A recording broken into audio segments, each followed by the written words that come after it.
नमस्कार, स्वागत बा आप सभी दर्शक लोगन के। तो सबसे पहले तो आप सभी दर्शक लोगन के सरस्वती पूजा और वसंत पंचमी के ढेर सारा शुभकामना।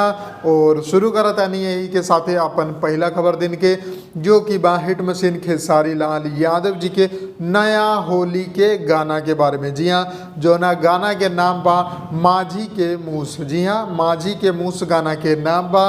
वेव म्यूजिक यूट्यूब चैनल पर आप लोगन के ई गाना देखे की मिली। कृष्णा वेदर्दी जी ई गाना के लिखले बाड़े। आर्या शर्मा जी, आर्या भाई ई गाना के म्यूजिक देले बाड़े। और खेसारी लाल यादव जी के आवाज़ में खेसारी जी के डांस आप लोगन के देखे के मिली बिहान सुबह 7 बजे। जी हाँ, 6 फरवरी सुबह 7 बजे ई गाना रिलीज हो रहा बा। तो आप लोग तैयार, हम पोस्टर आ चुकल बा, जो कि आप लोग थंबनेल पर देखिए ले हम और स्क्रीन पर भी देखते हो हम। तो ये अपडेट रहे जो कि आप लोगन के बतावनी। और सरस्वती पूजा के सुबह सुबह आप लोगन खातिर ही पहला अपडेट लेके आयल बानी। तो अगर वीडियो पसंद आयल बा तो लाइक करी, ज़्यादा से ज़्यादा शेयर करी और चैनल के सब्सक्राइब करके बेल आइकन जरूर दबाई। हम मिलम आप लोगन के अगले वीडियो में। तब तक खातिर जय हिंद, जय भोजपुरी, प्रणाम।